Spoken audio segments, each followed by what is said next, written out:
Vice presidential candidate JD Vance has a new line he likes to repeat on the campaign trail.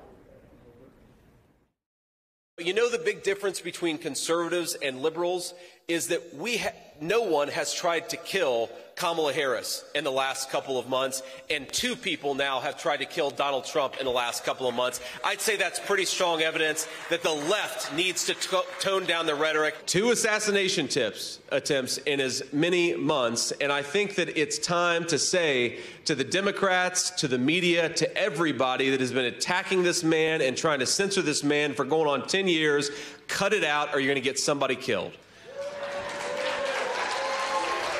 In the wake of the latest apparent assassination attempt against Donald Trump, his running mate, JD Vance, wants the public to believe that it is the left's inflammatory rhetoric that has motivated these attacks. Donald Trump has taken it a step further, directly blaming Vice President Kamala Harris and President Joe Biden for the attacks. In an interview with Fox News Digital, Trump said, somewhat inscrutably, "They use highly inflammatory language.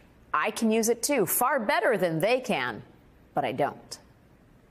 Now, so far, there is no public evidence to support the claim that rhetoric from Harris or Biden was in any way implicated in either of these attacks. In fact, Trump's first would-be assassin didn't even appear to have a political motive.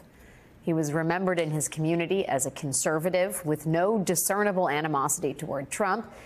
And there is some evidence that suggests he may have also explored opportunities to attack President Biden.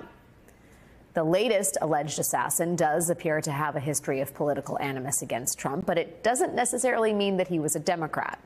His social media profile suggests he was a disillusioned former Trump supporter in 2016, who then supported Nikki Haley and Vivek Ramaswamy in this year's Republican primary, which is not the typical profile of a Democrat or a Republican, for that matter.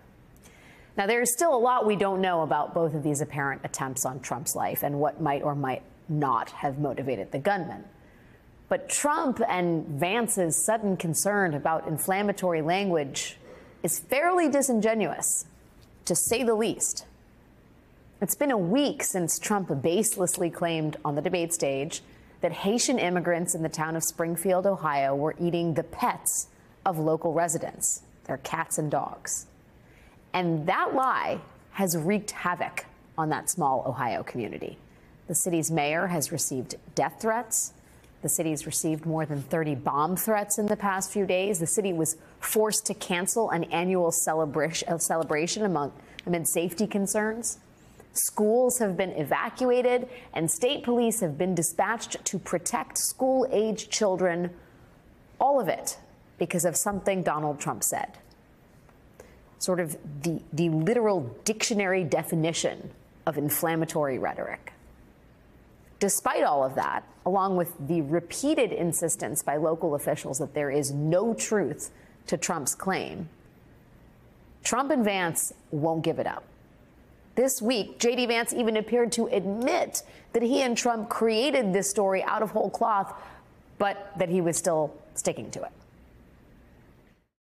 The American media totally ignored this stuff until Donald Trump and I started talking about cat memes. If I have to, create stories so that the American media actually pays attention to the suffering of the American people, then that's what I'm going to do, Dana, because you guys are completely letting Kamala Harris coast. You just said that this is a story that you created.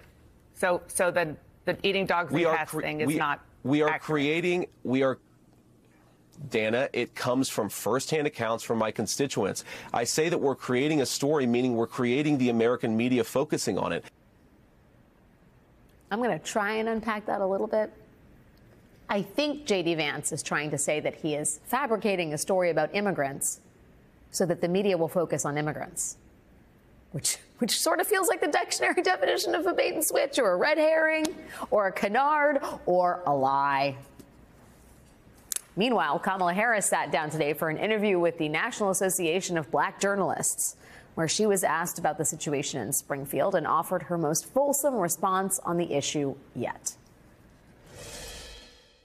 When you have these positions, when you have that kind of microphone in front of you, you really ought to understand at a very deep level how much your words have meaning. It means that you have been invested with trust to be responsible in the way you use your words, much less how you conduct yourself. And especially when you have been and then seek to be again President of the United States of America. So that's what it looks like when a politician considers the impact of her words. And then there is the man she is running against. We pledge to you that we will root out the communists, Marxists, fascists, and the radical left thugs that live like vermin within the confines of our country. The threat from outside forces is far less sinister, dangerous, and grave than the threat from within. We got a lot of work to do. They're poisoning the blood of our country. That's what they've done. Together we will take on the ultra-left-wing liars, losers, creeps, perverts, and freaks who are devouring the future of this state like a swarm of locusts.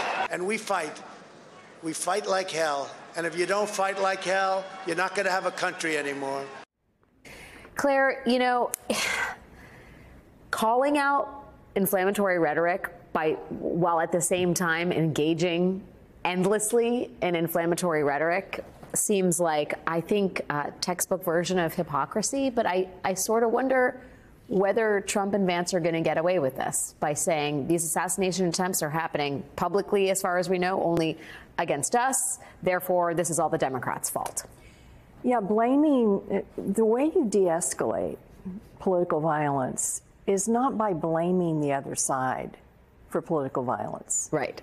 That's not how you de-escalate. And frankly, we could take this entire show and just run clips of the things that have been said by both Donald Trump and JD Vance that are incredibly imbued with ideas of political violence. Yeah. You know, it's going to be bloody. I mean, fight like hell. Going back even to 2016, when Trump used to encourage people to hit people at his rallies. So that doesn't work. I think I'm very proud of both Joe Biden and Kamala Harris. They called Donald Trump. They said they were glad he was okay. I think they still have to continue to point out the differences between these two campaigns.